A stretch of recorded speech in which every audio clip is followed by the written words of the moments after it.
Welcome to the Think Forward Show. Let's explore the future together. Welcome to the Think Forward Show.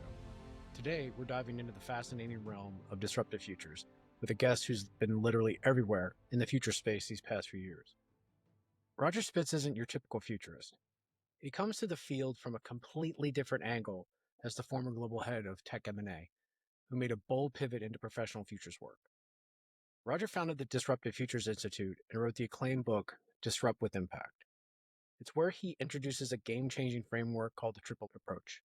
It stands for anti-fragile, anticipatory, and agility. While most of us futurists talk about technology disruption, Roger takes a broader view, focusing on systemic changes and meta-ruptions that are reshaping our world at an unprecedented pace. From his unique global perspective, having lived in 9 different countries by age 18, to his unconventional study of improv comedy to enhance his futures thinking, Roger brings a refreshingly different approach to navigating uncertainty. We'll explore how his financial background gives him a special insight into board-level decision-making, sustainable futures, and how organizations can help develop futures intelligence as an operating system for the 21st century. So get ready for a mind-expanding journey where we'll discover why unprecedented is becoming the norm and how you can prepare your organization to thrive amid this constant disruption. This is episode 132. Disruptive Futures with Roger Spitz. Roger, welcome to the show. Hey, Steve. Great to be on. Thanks for having me.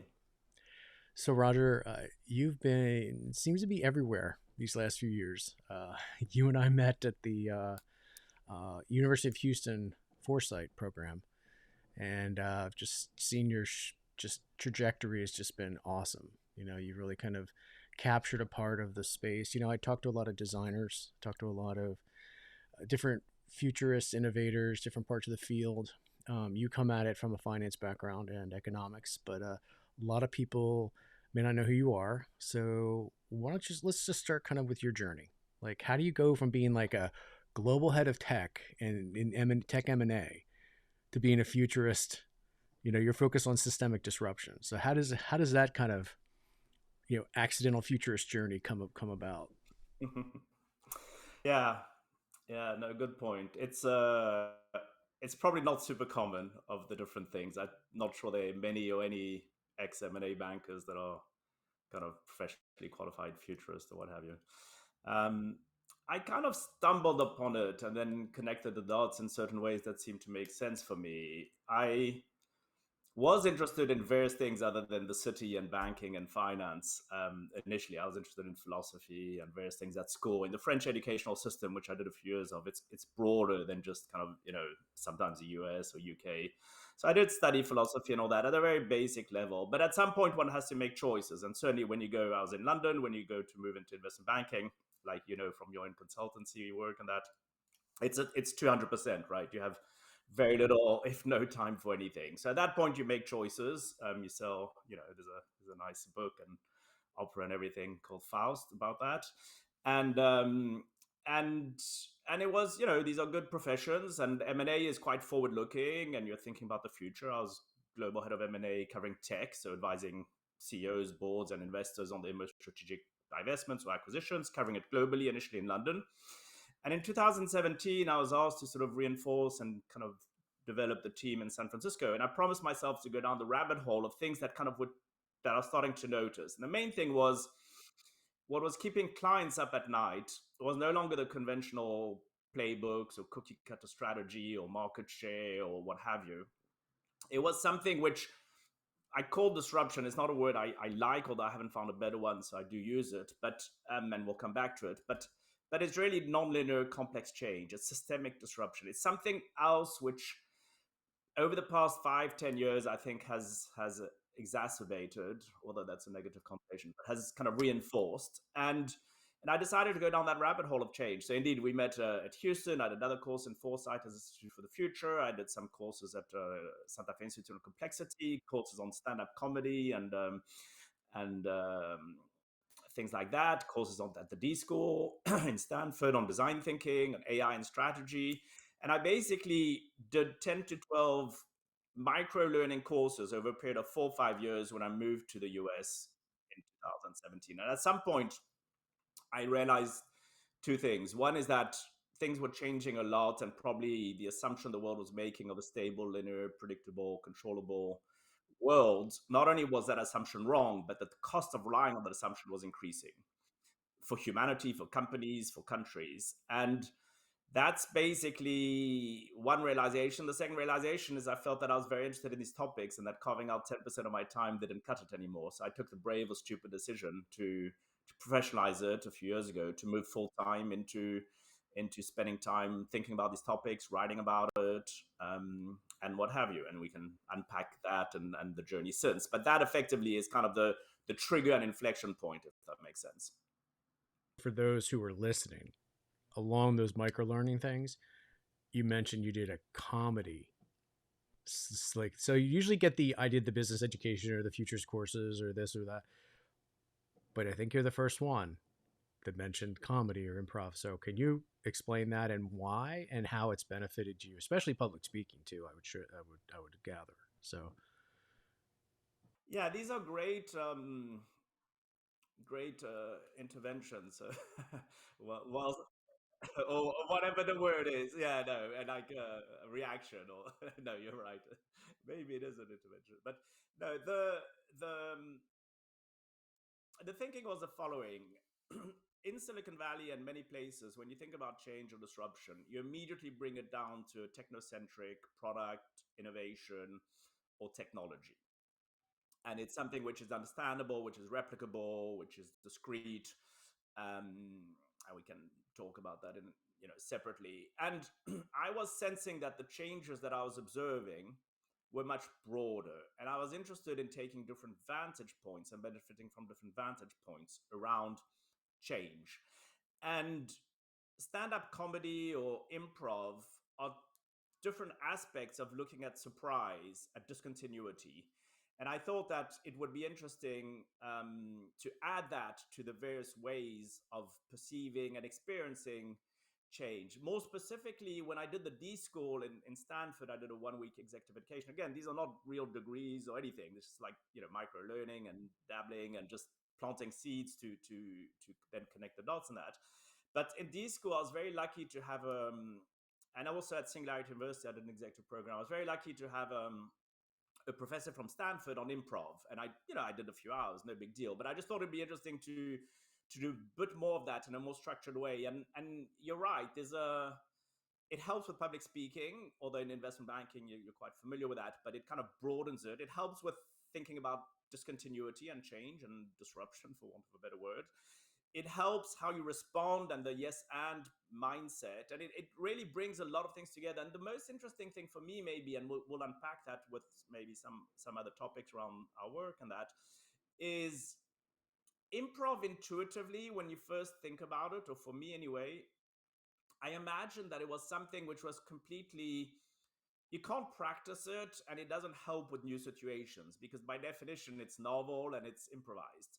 But what's interesting is that it has this kind of paradox and tension and contradiction, which is, yes, it's novel because it's improv, it's a new situation constantly, but by virtue of improvising more, you somehow get better versed at dealing with the unexpected and uncertainty. And I felt that actually the connection with foresight and with what's happening in the world and the areas of interest, it was extremely useful. I wouldn't say more than some other tools, but certainly up there in terms of relevance and usefulness. well, you had a recent keynote in Paris, and it's interesting you brought up the unexpected. You talked about how unprecedented is becoming the norm. I see COVID is I would call that a major trigger because everyone had everything going along for decades, and then everything is completely just upended, and we realize how fragile things are. But is it always kind of in a state of unprecedented? I mean, obviously, look at the last few weeks when this is being taped about AI and DeepSeek in China. There's all kinds of things that are just seem to be popping up. So could you unpack that a bit? Like how you think it's becoming that norm?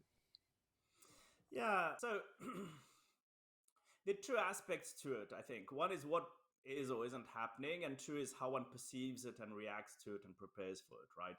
I'll start with what I think is happening. What I think is happening is that we're in environments where things are are more systemic, more connected.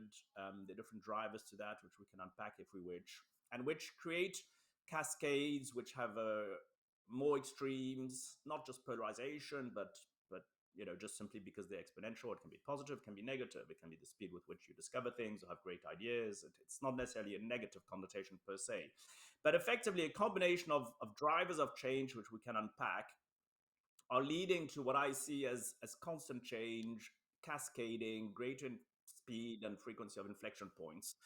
And where things are systemic, so you can't separate a specific event. So, climate then leads to social, then can lead to wars, to lead to energy crisis, inflation, um, pandemics, and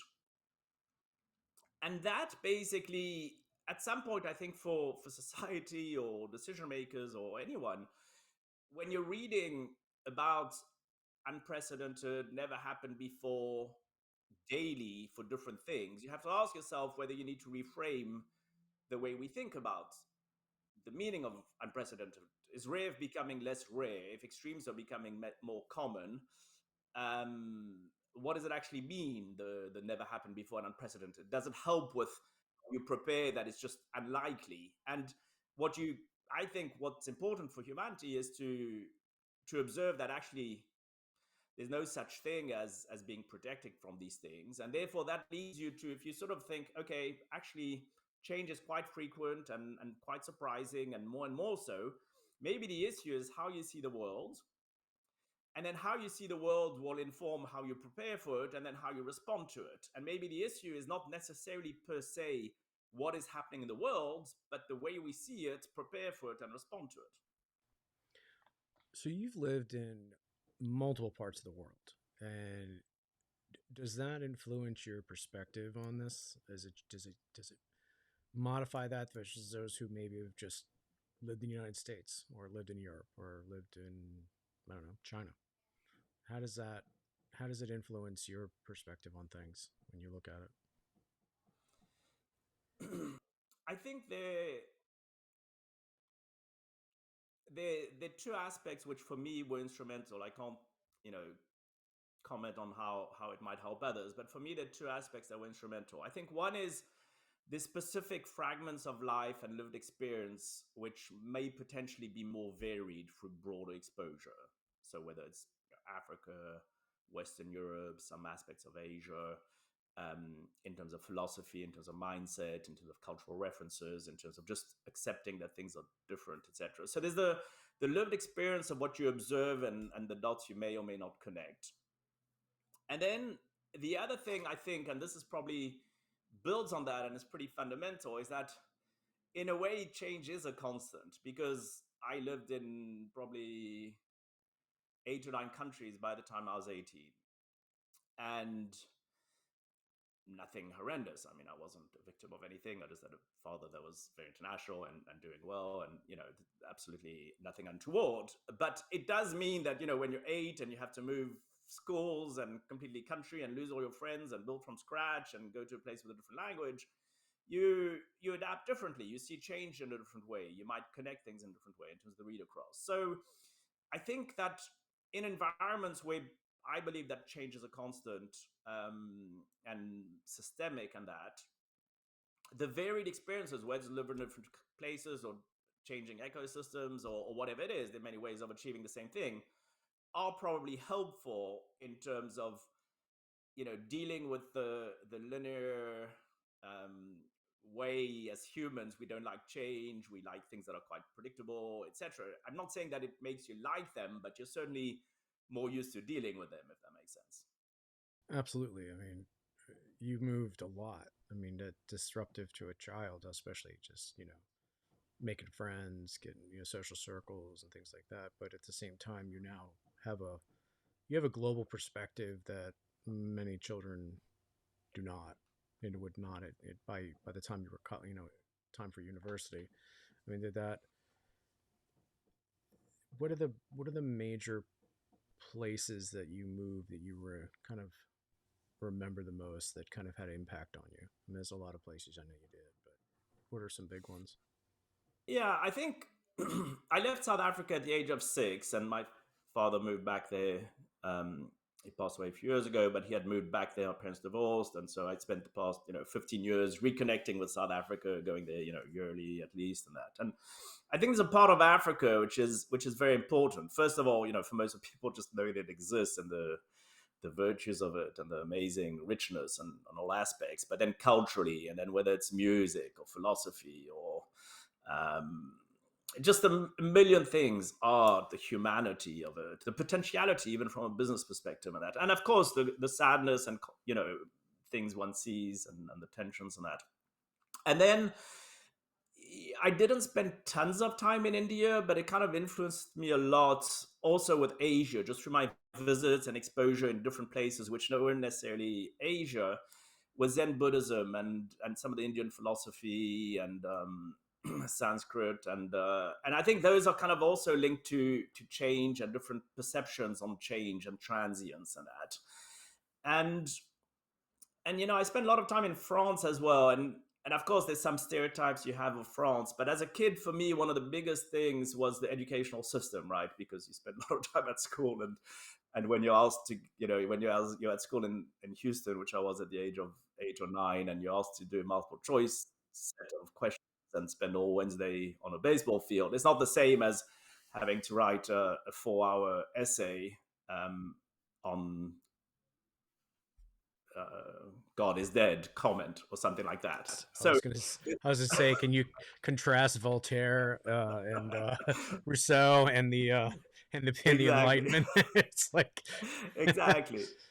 can you tell me But the inner workings of Dumas's, both the Musketeers and the Count of Monte Cristo? Kind of, like, yeah, I can imagine, as a kid that would be like, no. I I know. think it would be fun, but I'm not, it's not for a 12-year-old probably.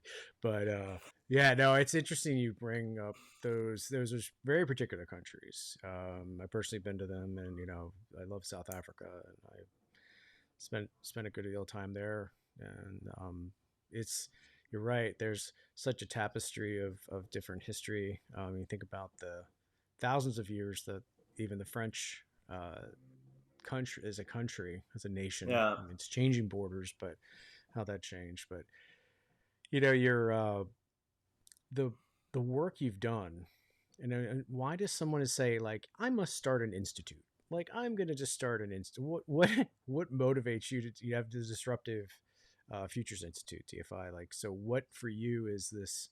What was that drive? Like, you've got this background, you've got all this experience, and you've seen all these things, and you're like, did it did it just kind of come to you? Just where did that kind of, like, I must?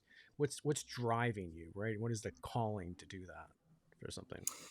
Yeah. So there are a few things, and I'm just going to make one wrap up comment on the different cultures, that because something Yeah, quite please. interesting, Yeah. which then feeds into your question now and some other things, is of course in France you have some of the stereotypes and that, which many of which are true and justified around food or culture or intellectualism, etc. But one of the things in particular for me, which was striking, was it allowed me to get exposure to existential philosophy. And existential philosophy is one where you sort of prime, in particular Jean-Paul Sartre, and we can talk about that later, existentialism, prime, agency, freedom, and choice, and the agency you have, you exist and you create yourself. And so that strong sense of agency is something which I've kind of felt very assimilated to. And coming back to your question around why do you, what was the impetus to suddenly start Disruptive Future Institute, or what was the vocation, or what have you? When I went through that rabbit hole around different micro learning, in and I took the decision to move out of investment banking. I mean, investment bank, as you know, these are pretty good, well-paid jobs, and these are sort of what Bezos calls one-way doors, right? You don't kind of leave M&A after 20 years and just pitch back up a few years later because you think, oh, it was actually quite good. So when you move, you think about it very hard. But one of the reasons I decided to move is because one, I earned okay, although I still needed to earn a living and be sustainable. It's one thing to have some savings, another thing to live for decades on end and that. So I needed something that I thought I could make a living out of. But I saw a gap when I went through that rabbit hole and that micro learning. I thought the courses I did were all extraordinary, but I saw a gap. I saw the gap, which is the following one, which is they were quite specialized. It's interesting because things like Foresight are multidisciplinary, but it doesn't mean that they're necessarily connecting the dots and that they're really transdisciplinary and that they're sort of capacity building for a particular way of thinking. They're still relying on specific playbooks, and interdisciplinary doesn't necessarily mean transdisciplinary. And then the other thing is I wasn't always, so they were a bit specialized, and then there was a so what question. What do I do about it? So I think Foresight and Futures is a bit different. I think there's a lot of very important tools in that, but some others not necessarily. But I still think even when they're multidisciplinary, some of these can be slightly dogmatic. In other words, this is the playbook, this is how to think as a futurist, or how to do design thinking, or how to do whatever. And I felt that in the world which I perceived it as constantly changing, where pretty much the whole world was making the wrong assumptions, relying on them, and that the cost of relying on those wrong assumptions was going to increase, I felt that you needed a new operating system. You needed a new operating system in terms of how to make sense of the world, how to make decisions.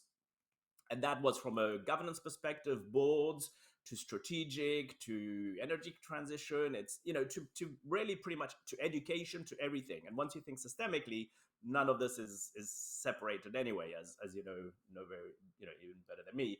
So I saw this gap for a system of content from education to publications to executive programs to thought leadership to basically help the world with new paradigms, knowing that both leadership programs, incentives, governance structures, and education were failing humanity in terms of what it is to be relevant in the 21st century. And I'm not saying that alone and that the Institute is able to address that, but I did feel that the potentiality of it was important, both in terms of what the world really needs and aligning with interests I have, as well as areas I thought I had a point of view and could contribute, as well as something which had a business potential. So it was reconciling sort of, what does the world need? What interests, it's the ikigai. What does the world need? What interests me? And what can I be paid for? I forget the three, elements of the ikigai and the What's interesting is that you mentioned, and I've had this conversation, and it's a couple of different episodes with different people. And there's a upcoming episode with Dr. Alex Fergnani, or maybe one that would already been out there. Is we talk about the difference between futures and foresight. You mentioned that. Like, what do you see as the difference between that? And I think people use them kind of interchangeably. And then I think more academia, they try and differentiate that. But what's your take on that? Yeah, I mean, listen, I know some people try to be quite structured and academic around distinctions and that, and I don't intend to at all. But I would say that futures thinking, in terms of futures intelligence, in terms of being future prepared and building resiliency, is really a capacity and an operating system, and it can take absolutely any shape, and it doesn't rely just on the future studies of foresight per se. That's why we can talk about it if you wish. I have things like the AAA and things which are not just relying on foresight. I think foresight, in my interpretation of it, tends to be slightly more structured, slightly more specific, tools which we're drawing on, often around scenario building, often around strategy, sometimes on a sort of institutional or corporate plane, than necessarily individual. Whereas I really think that there's a capacity building and an operating system and a futures intelligence which helps one be future prepared, future savvy, and build resiliency for shocks, as well as seeing gaps, which may not necessarily fit in a specific box around certain of the foresight tools or approaches per se. But listen, I know it's a live debate even within the field and outside, and most people don't care or don't know. But yeah, anyway.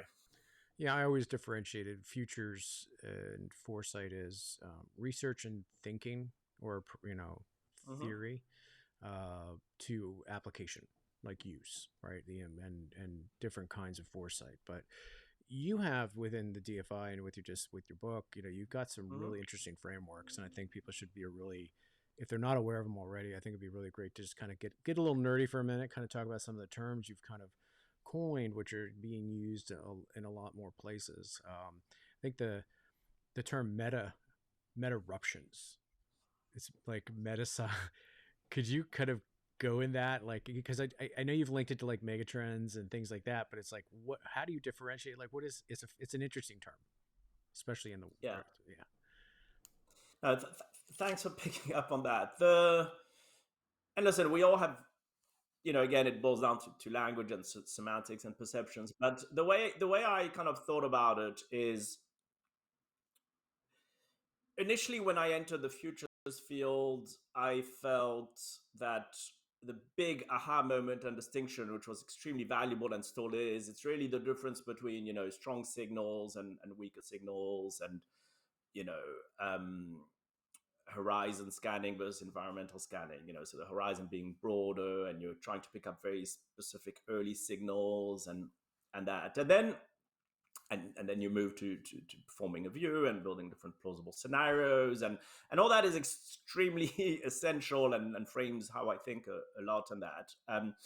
And in that, I was trying to kind of think for myself the connection between the signals, whether stronger or weaker, the trends, and what we do with that. And I know that in the futures field, we consider trends to just be the starting point, and because they evolve, and once they're already trends, it's not necessarily the same as a scenario, which should be more surprising than just the trend. So I got all that, but I still felt that when you look at, I think it was John Naisbitt in 82 on the 80s that wrote mega trends, and then there's also some terms like meta trends. And when I was reading those books for myself and looking at the definitions and how it was used, I felt that there were three things that were entailed in mega trends or meta trends, even though they were not trends.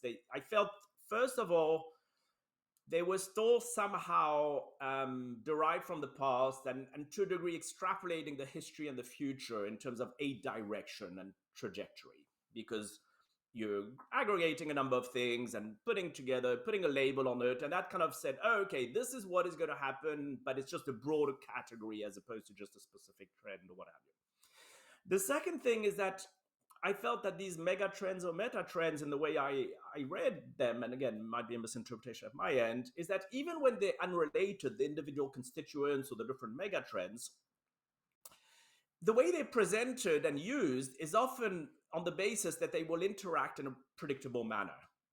So you bundle them, you kind of project some direction that will probably continue, and then you consider that a bit like the risks, like if you take the 10 biggest risks or the World Economic Forum risk reports, and that these are very substantial, real, relevant, etc. But the real trick is how do they interact and what that creates. And the fact that you kind of have them in a sort of siloed and specific way might give the impression that you can just take them one by one and look at the ramifications of them in their own right, each mega trend or meta trend. And the third element is that they don't necessarily take, to my mind, the second or third order implications of change. So when you look at the black jellyfish and some other things, we all know that and I know that a mega trend is already meant to embed some next degree implications, but with the understanding we have at that point in time, at some point, you don't know how it unfolds to second or third order implications.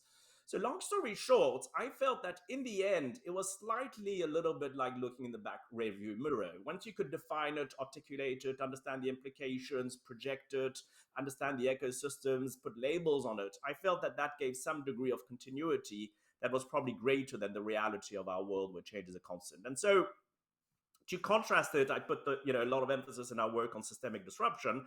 I just felt, well, maybe it's meta-ruptions. Maybe it is often surprising. Rare is, as we discussed earlier, becoming less rare. Never happened before, etc., is happening quite a lot. And maybe that's what meta-ruptions are. Maybe we should think about not labeling what a meta-ruption is. Now, don't get me wrong. It doesn't mean that there aren't things in the future that will continue. I mean, I still believe in the three laws or what have you.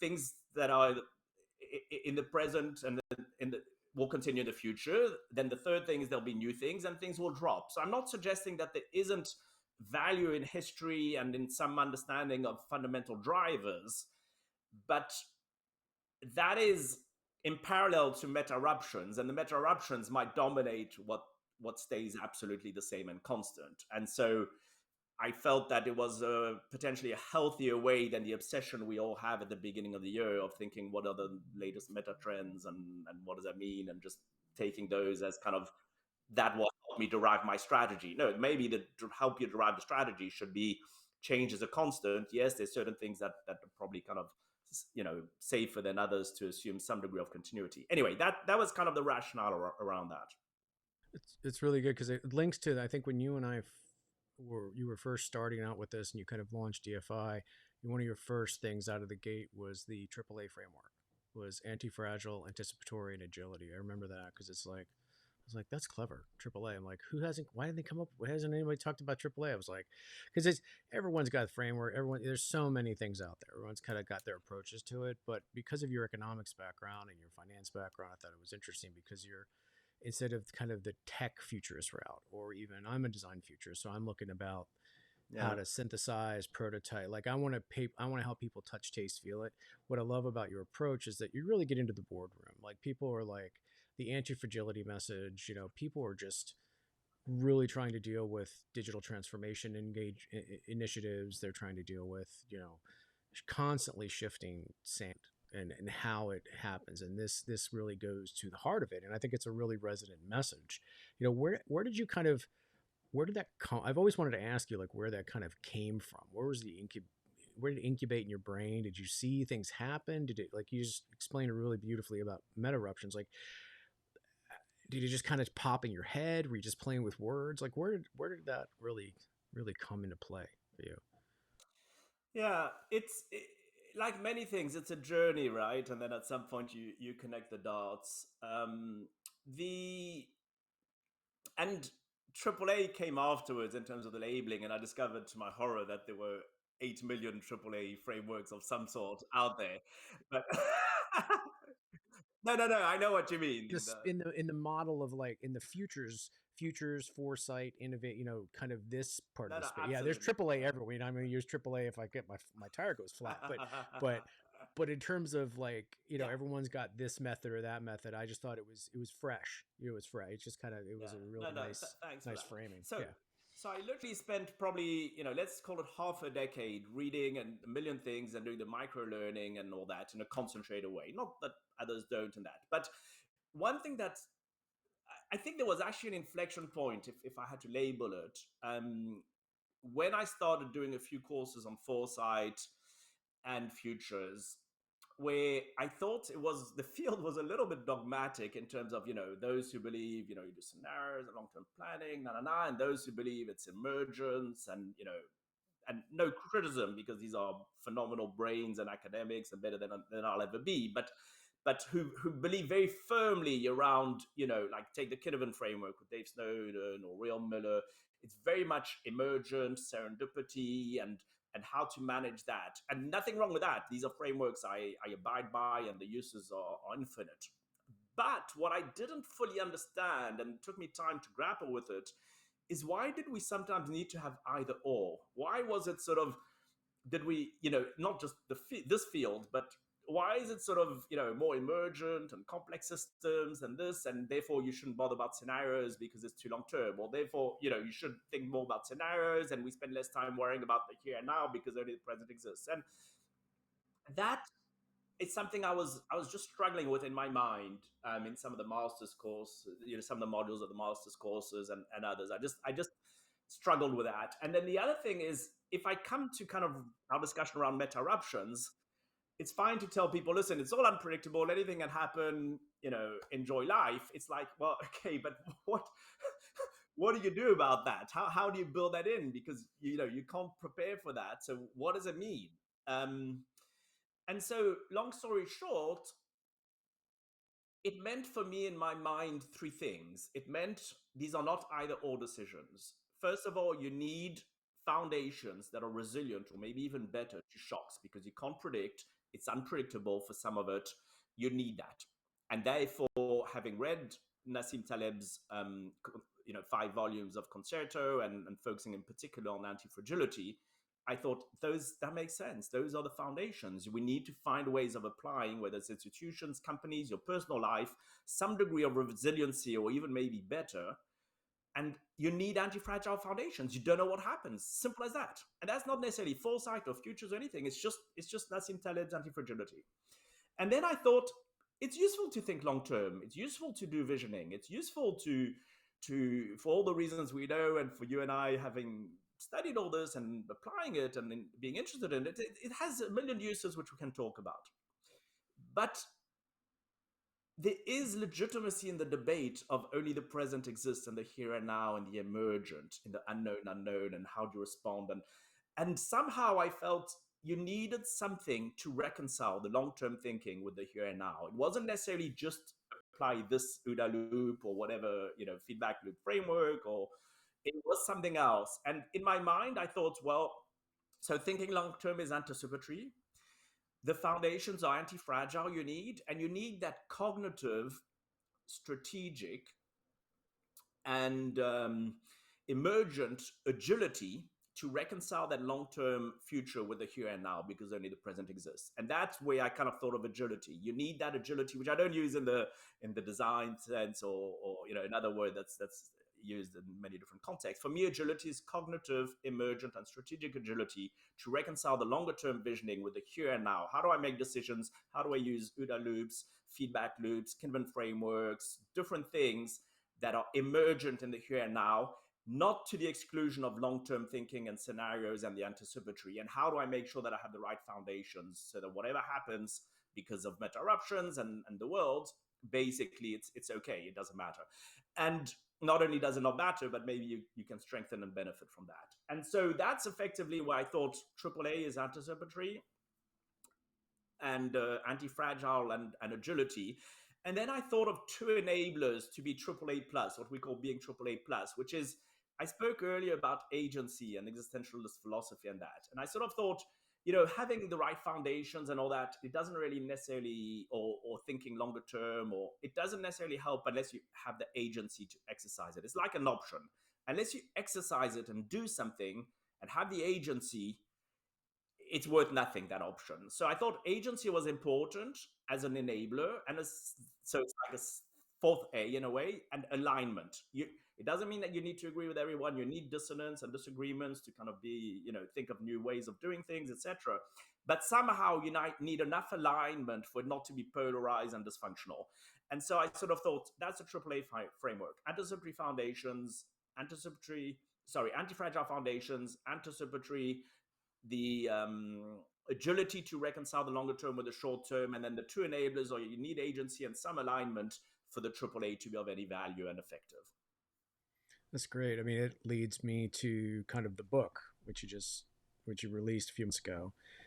But you mentioned Jean-Paul Sartre, and all the other existentialists, which is, you use the term texistentialism, which is another nice fusion. And so let's talk about the book. So and give it that term as well. So where did the kind of, you speak a lot, work a lot of clients. Did the book kind of organically evolve? You're like, I must kind of put all this together so that people can consume it that maybe couldn't bring me in. You wanted to kind of democratize it, evangelize it. Where did the idea for the book come, and what's it about? When we start with that, what's the title in the book, what it's about, and where did it come from? Yeah. So the title of the book is Disrupt with Impact, Achieve Business Success in an Unpredictable World. Disrupt, again, is not used necessarily in the technocentric sense. It's really just change, either just the status quo as it is for humanity, or for what have you, to get out of our most complex challenges. The status quo is probably not going to fly. So the idea of disrupt is we need to drive change and be able to sustain change, whether we like it or not. Unless people, we feel the status quo as it is in the world is great, but I personally don't. So you need to change. And with impact, it needs to be effective. You can't have just change for change. Like it or not, many things that one does, even well-intentioned, are just simply not effective. So disrupt with impact simply means that. how do you drive change in an effective manner? And then achieve business success in an unpredictable world. It comes back to the meta-ruption. Business is because, like all publishers, they kind of put you in a box, and so that they felt was more of a business book. I personally like to think of it as more smart thinking and broader and applicable to anyone. But effectively, that's the name of the book. Now, maybe just as a kind of brief intro, I introduced my personal life and the institute. But basically, I have a foresight practice called Tech Essential, which is foresight advice. I work with organizations, the decision makers, and that is advisory. It's real world. It's everyday. I'm on situations. And then the institute, the Disruptive Futures Institute, is content, education, etc. And the two inform each other. So the idea is that I think we should never be disconnected. I think anybody who works in these fields and interacts should have real world practical case studies and feedback loops and see what works, doesn't work, whether people use it. And I was fortunate a few years ago when I started the Institute and with the pandemic and all that there was a lot of demand for our courses. And so I had written 4 volumes, quite detailed, slightly arrogantly called the Definitive Guide to Thriving on Disruption. There were 4 volumes, one on frameworks, one on, etc. And that was all B2B. It was all enterprise, corporate, doing very well. It still is. It's scaling like crazy, and it helps build capacity for futures intelligence and resiliency with organizations and driving change, etc. But during that journey, which continues, I constantly get interest and a lot of following from individuals. And so this book was basically a way of kind of updating some of the ideas, putting some of the real world case studies, introducing what we call the disruptive thinking canvas in a way which, if people are interested, they can get it for $20 or whatever it is, as opposed to having to spend the time or the money on executive education programs if their company, because we don't today have a B2C program offering. We get a lot of demand and we'll launch it within the next 12, 18 months. And we're doing one in Brazil on climate, but we don't today have much B2C. And a book is a way of, to your point, democratizing it, sharing the ideas and that.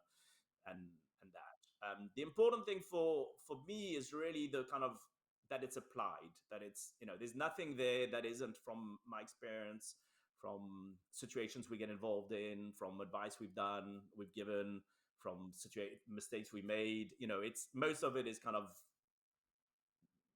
fed from concrete real world case studies and things that you can, touch and feel.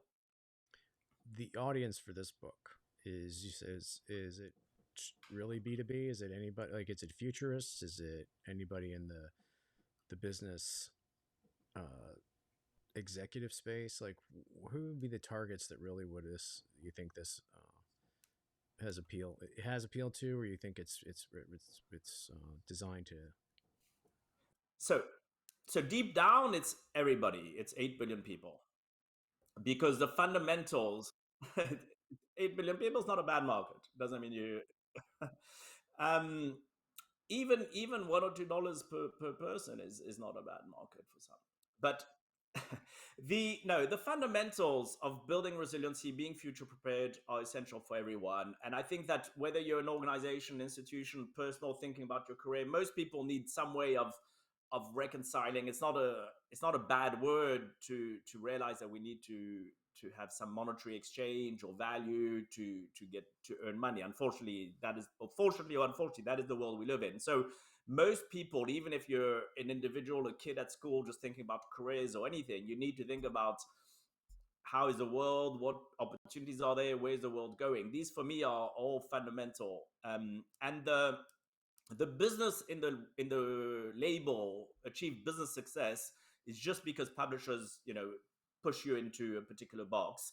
So there are slightly more examples and case studies that have business applications. But the way I approach the writing and the interest I've seen, more importantly, people bought in that, has been pretty broad. I mean, I have a lot of people I know who said that, I bought it for my friends, or I gave it to a student, or I read it for this. And the reviews, I was, very pleased with the reviews. Also seem to recognize that it is not another book on disruption, innovation, product development, or Silicon Valley kind of 10 books a day kind of thing.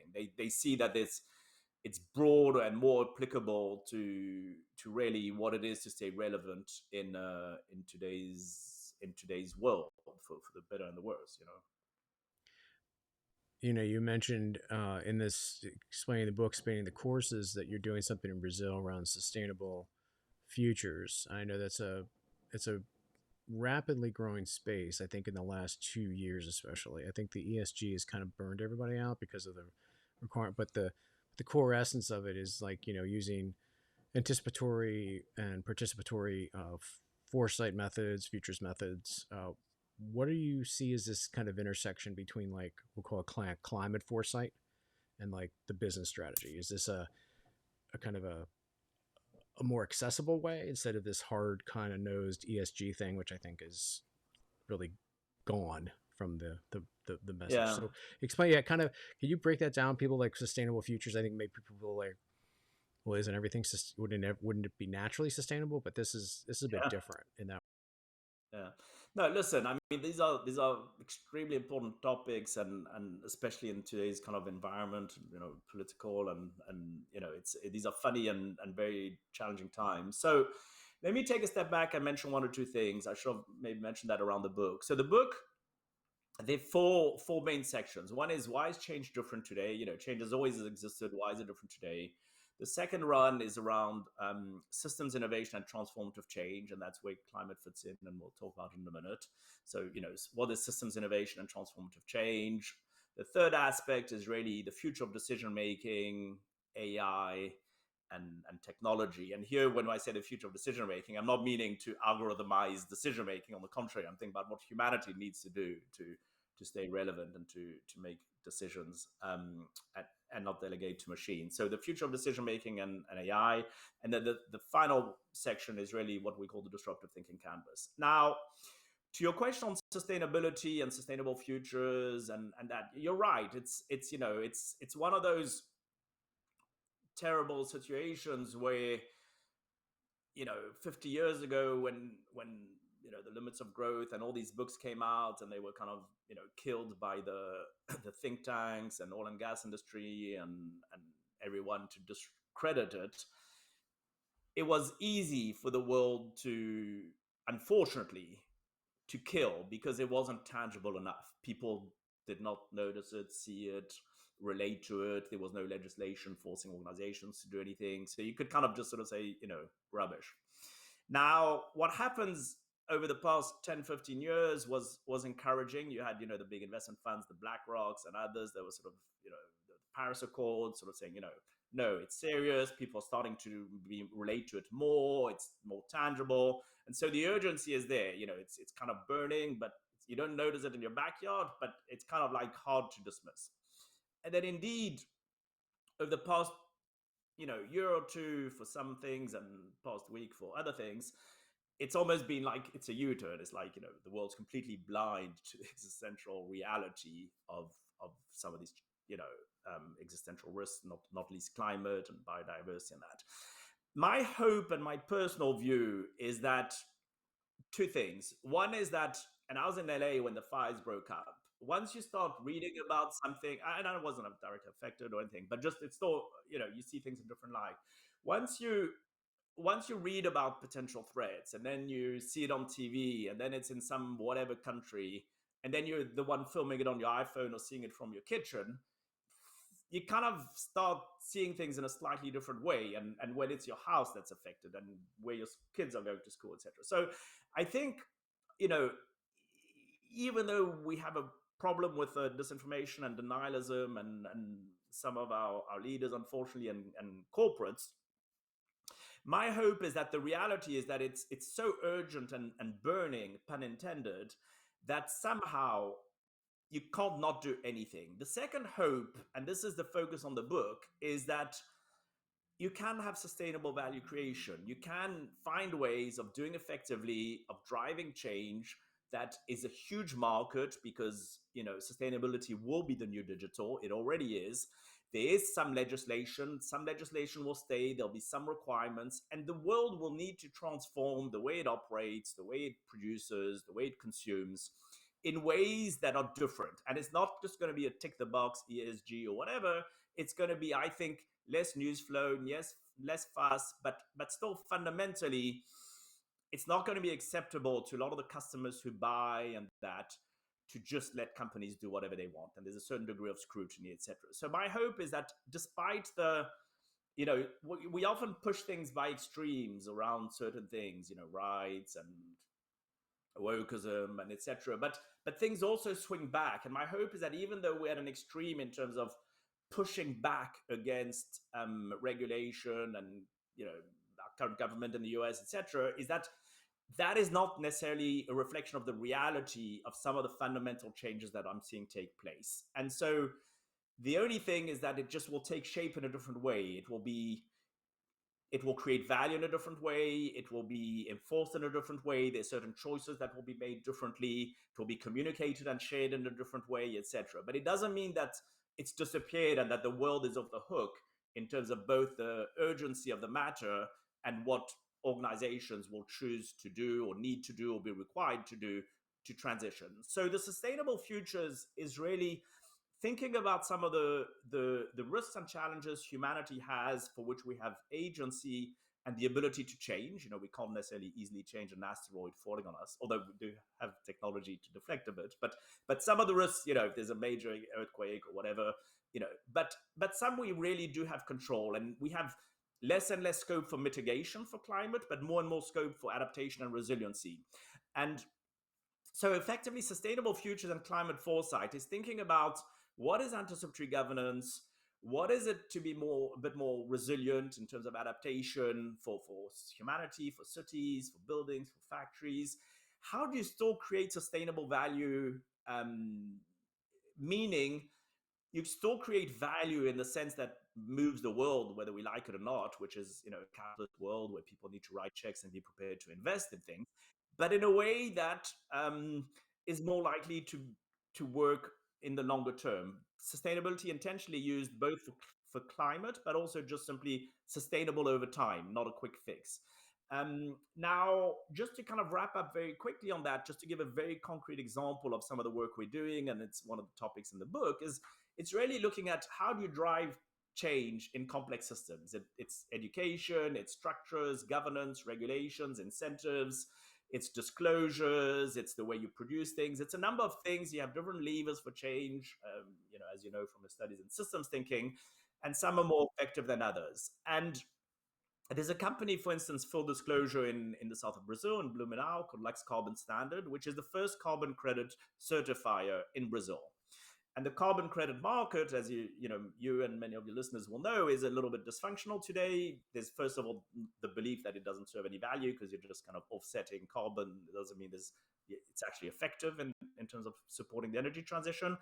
And then there's a lot of fraud because, unfortunately, there's fraud in many parts of the world, not only the Amazon and Brazil, but everywhere. And then if you're not pricing the assets properly, then the people who are buying the credits and can't trade them, they're liquid, they're dysfunctional. So it basically is a problem for all those sort of parts of the value chain. Now, this particular company started working with me 2 years ago, and they're building a higher integrity carbon credit certification. And the question they had, and the work I've been doing for the past few years, and which we use as climate foresight or sustainable futures with them, is how do you apply those levers for change when you're not just trying to do something better yourself and the sort of conventional strategy, but where you're trying to transform the carbon markets. And basically, long story short, we went through exercises of looking at the futures wheels. What are the sort of possible next order implications of certain things happening? What are the stakeholder dynamics? In whose interest is it to drive change, to accept change? Who are the people who have the weight, not the weight, etc., in terms of decisions? We went through exercises around looking at the different levers for change, from education to structures to patterns to, where can we intervene and how, with what constituents, with the human and financial capital that the company has. You can't just do anything, right? It's not a government. It's not.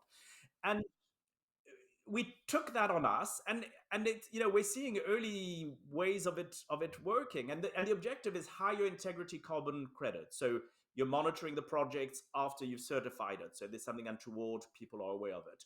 You have more scrutiny and care around the projects you take on, so there's less likely to be fraud. You're using some technology like blockchain for it to be transparent and you can't tamper with the rights of the land. You're democratizing it, so it's more cost effective and indigenous populations and others are cared for. They have an alternative to just selling to the biggest, highest bid of the land. They have an alternative that can monetize. You're working with the banks and the legislators on future legislations. And this company has certified its initial credits. It has its own CCC protocol, which is a much higher integrity carbon standard. But most importantly, the world is paying attention. Brazil in December, weeks ago, just put through legislation, huge fundamental change in legislation around carbon credits and all these topics, which will force higher integrity along the lines of the things we're talking about. And basically, this is a concrete case where, Brazil will start having high integrity carbons and the banks will be expecting that, and the trading markets and the buyers and sellers, and little by little the whole world, because once you're changing one country and you're changing the market, no bank is going to accept to buy a carbon credit that's kind of dysfunctional, illiquid, and ill-priced when they could have something of higher integrity. And then you bring in things like anti-fragility. We brought in the AAA framework. We worked with them with thinking about the AAA framework, like, they're doing like conservation and nature-based solutions in terms of just preservation. They're looking at some of the complex systems and the biospheres and the 6 biomes of Brazil. It's like, how do you do for the project so that you're not just preserving or ticking a box or making sure that you don't burn or deforest, but actually have that project benefit from the carbon credits. And what happens then is that once you start doing that, carbon credit offsets can be effective because they can be regenerative. And we all know that it's better not to pollute and emit carbons or have a factory that is sustainable and net zero, but that doesn't exist. And not everybody is going to replace the factories. So what happens is that countries will have regulation for certain targets of emissions. And the only way to get there will be that there will be some buffer which will be requiring carbon credits. So that will happen anyway. Companies and organizations will need to use that. So the question is, do you then have just to tick the box, or do you have something that might be effective?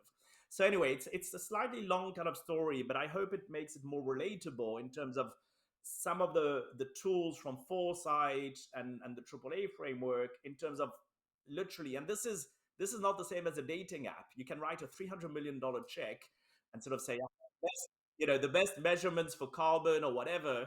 It's not the same as transforming a market in complex systems. And that's where you need to understand systems and foresight and do things differently from, It's not. No, I did. That's interesting. I love the way you use Tinder. It's like going to swipe right for a clean environment. It's like hilarious. You can't. No, your point is well taken, because a lot of times we'll talk about theory, or we'll talk about approaches in innovation, or just the way people think about things. But this is a really excellent. It's a real application of it, right? And then of your work, your book. I think what it is in the innovation space and especially in the future space, we're looking at possible futures, right? There's things you can control. There's external factors, right? Regardless of your politics, or like here in America, we may take a regulation, but we can't control what China does. Like China might do things with their coal, and the atmosphere is going to be affected. It's going to drift this way. Like, how do we deal with that, right?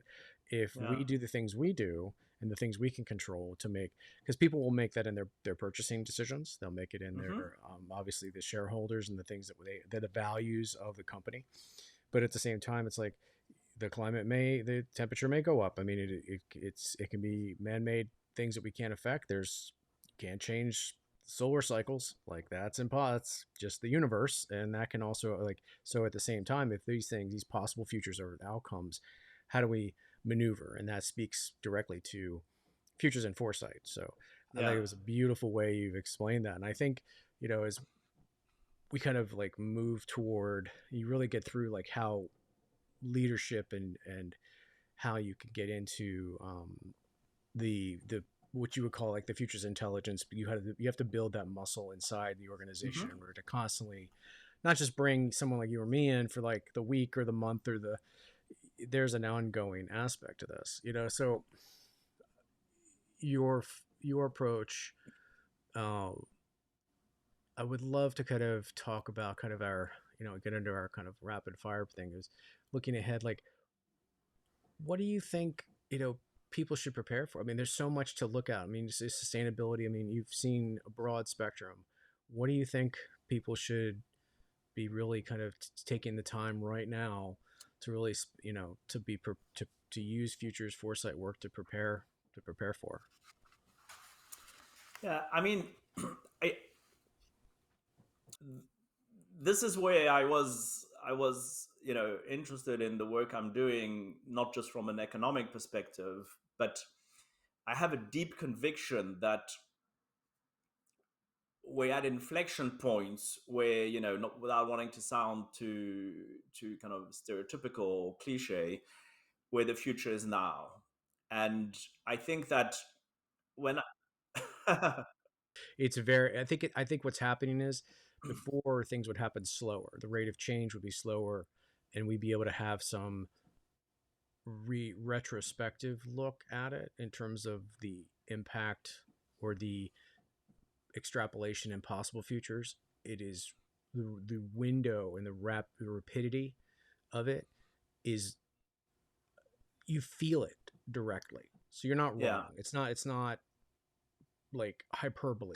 It is, I yeah, think anyone listening would definitely agree that things are shifting yeah. fast. Yeah. And and in that, for which, 100%, there's the multiplicity, how systemic it is. So instead of having just, the tech crash or COVID or financial crash, these are not isolated events. That's why our focus is so much on systemic disruption.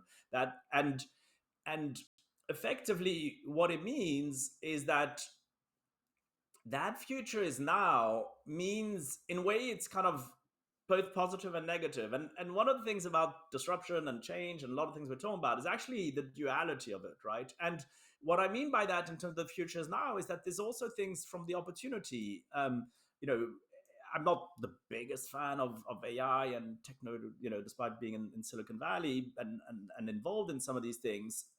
I see a lot of challenges with them. But yes, drug discovery is incredible, and AI platforms that can develop drugs in a few months as opposed to a few years is incredible, and there are potentiality for some incredible um, advancements around disease and around cures and around many things. And it's not an accident that DeepMind got a Nobel Prize in, I forget what, chemical science or whatever, and because these intersections, but at the same time, when it comes to, there's some existential and problem other risks with AI, and then there's climate, and then there's wars, and then there's nuclear, and all these things. So in the future of now, the good thing is that some of it is opportunity, and it raises the urgency. Humanity no longer has the option they had 50 years ago with the limits of growth to sort of park it, because you're seeing it every day on, in front of you.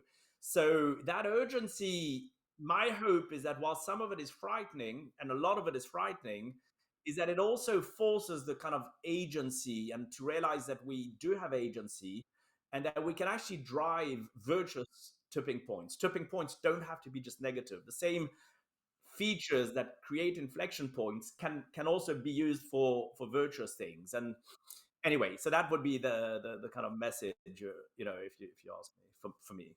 No, that's great. It kind of makes me look also like when you started this, even your career, like what do you wish you knew? Like if you could tell your younger self, I always love, it's a question we hear a lot, but like what do you wish you knew when you started all this?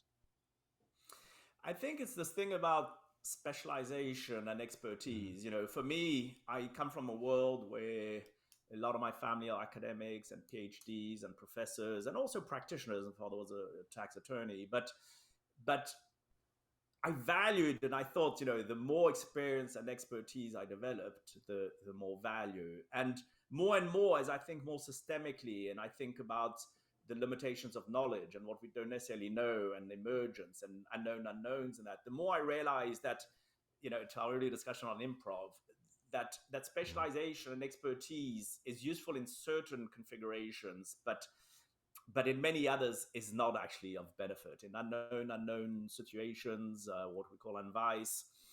Some special, relying, it's not that it's not useful, it's just that you can't rely exclusively on specialization. And because to solve our complex unknown challenges, if we knew how to do it, we would have done it. And so you need new ways of thinking about things, and that is not coming from additional years of experience. And so both in terms of how I approached my earlier life professionally and studies was becoming the best expert, the best technically competent, the best specialist around a specific subject matter or capability.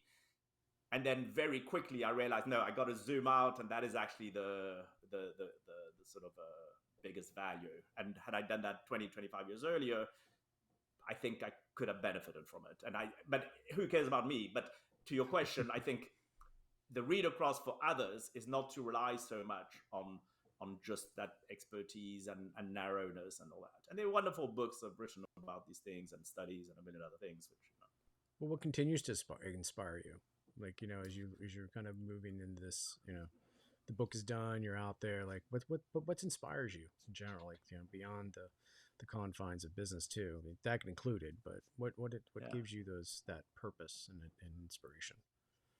I mean, the biggest thing is really the potentiality and pathways for being a change maker and multiplying that for others, right? So the work we're doing, whether it's individuals who go through courses, the feedback I get, or who read our stuff, or the aha moment for individuals or organizations in terms of opening the door to what I think is a survival mode for today's world. The changes we're making, companies like Lux Carbon Standards or others we're working with.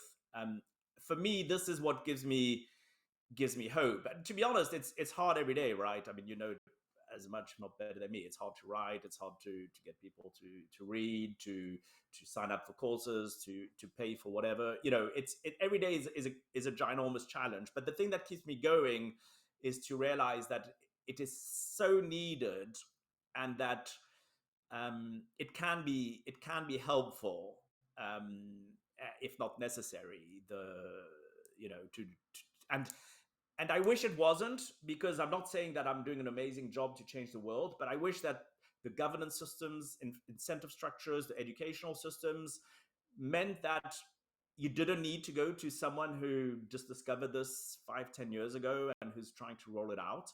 I wish that most people in the world would simply go to school and work for companies and read things and be aware of what operating system is required to stay relevant in today's world. But the reality is that, for a number of reasons we can unpack, that is not the case. And so it does keep me going to see that hopefully it helps in a small way. And yeah. So the rapidity of change, if you look over, kind of now, let's flash forward, we flash backwards, kind of what's in the present, and the ghost of Christmas future. What is, looking back on what you've done?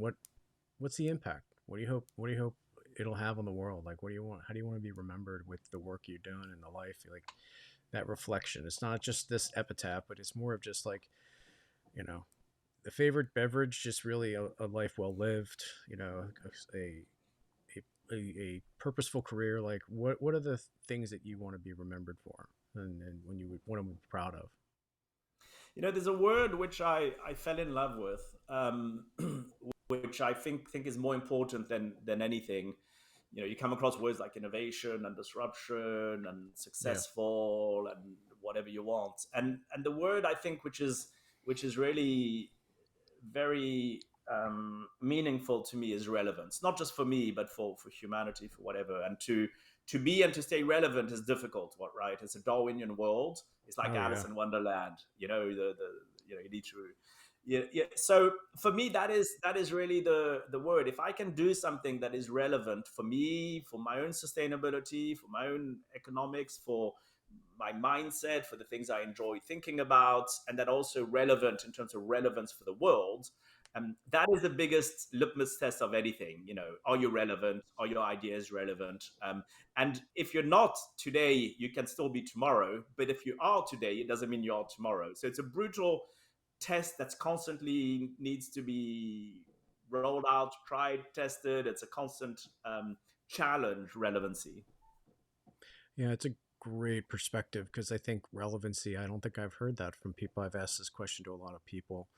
And you're right. I see a lot of friends in the design space and other spaces, especially with automation AI, that they have to retrain.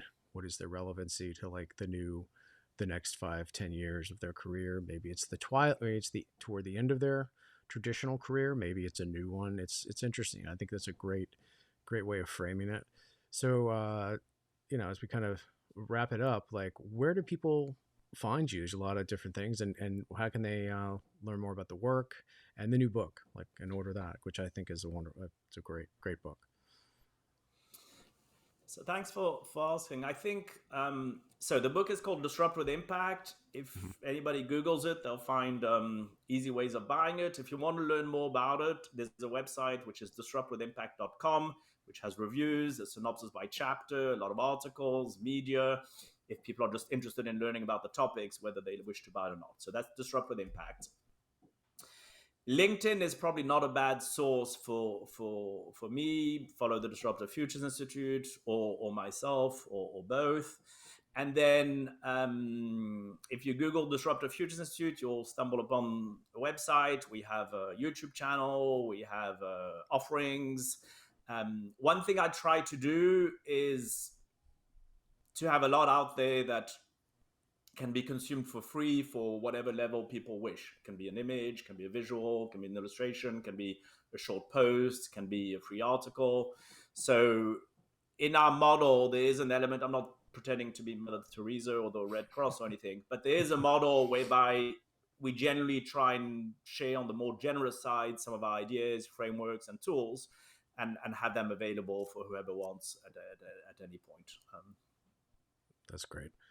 Roger, thanks so much for being on the show today. It's been great having you on, and I know we have so much more we didn't even really get to. Another conversation is definitely in the future for us. But thanks, and thanks for being on. No, thanks. I think Forward Podcast is an absolute favorite, Steve. Amazing what you're doing, and Thank you. My wish is that when we launch our own, to have you on, because the richness of your own experience and ideas and thoughts and your own upcoming books and a million other things. So hope to reciprocate very, very soon. Very kind of you, and I look forward to it. So thanks a lot, and we'll talk next time. Thanks. Thanks for listening to the Think Forward podcast. You can find us on all the major podcast platforms and at www.thinkforwardshow.com, as well as on YouTube under Think Forward Show. See you next time.